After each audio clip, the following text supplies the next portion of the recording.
अस्सलामुअलैकुम वरहमतुल्लाहि वबरकातुहू। આજનો મારો વિષય છે થોમસ આલ્વા એડિસન।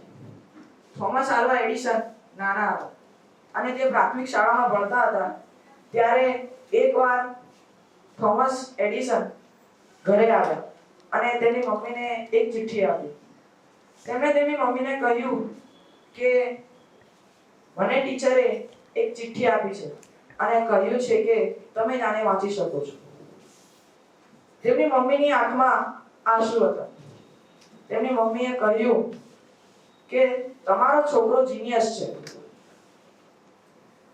તમારો છોકરો જીનિયસ છે, પણ અફસોસ અમારી સ્કૂલ તેના માટે નાની છે અને અહીંયા સારા શિક્ષક પણ નથી, તેથી સારું થશે કે તમે આને ઘરે જ ભણાવો।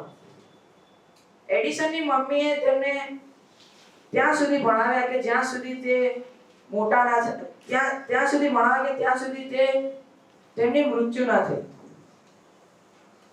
પછી કેટલાક વર્ષો પછી આખી દુનિયાને પણ યાદ થઈ ગયું કે એડિસન સાચમાં જીનિયસ છે અને સદીના સૌથી મોટા આવિષ્કારોમાંથી એક હતા।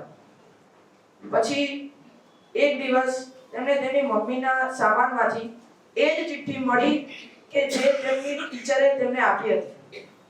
તેમાં લખ્યું હતું કે તમારા છોકરાની મગજ શક્તિ સારી નથી અને એટલે અમે તેમને સ્કૂલે આવવાની પરવાનગી આપી શકતા નથી, તેથી અમે તેને સ્કૂલમાંથી નીકાળી રહ્યા છીએ। આ ચિઠ્ઠી વાંચીને તે રોવા લાગ્યા અને તેમણે તેની ડાયરીમાં લખ્યું કે થોમસ એ એડિસન મગજ શક્તિથી બીમાર વ્યક્તિ હતા, જેમણે તેની મમ્મીએ સદીના જીનિયસ બનાવી દીધા। એટલે કે પ્રેરણા અને પ્રોત્સાહનના અમુક શબ્દો માનવીનું આખું જીવન બદલી શકે છે। અસ્સલામુ અલૈકુમ।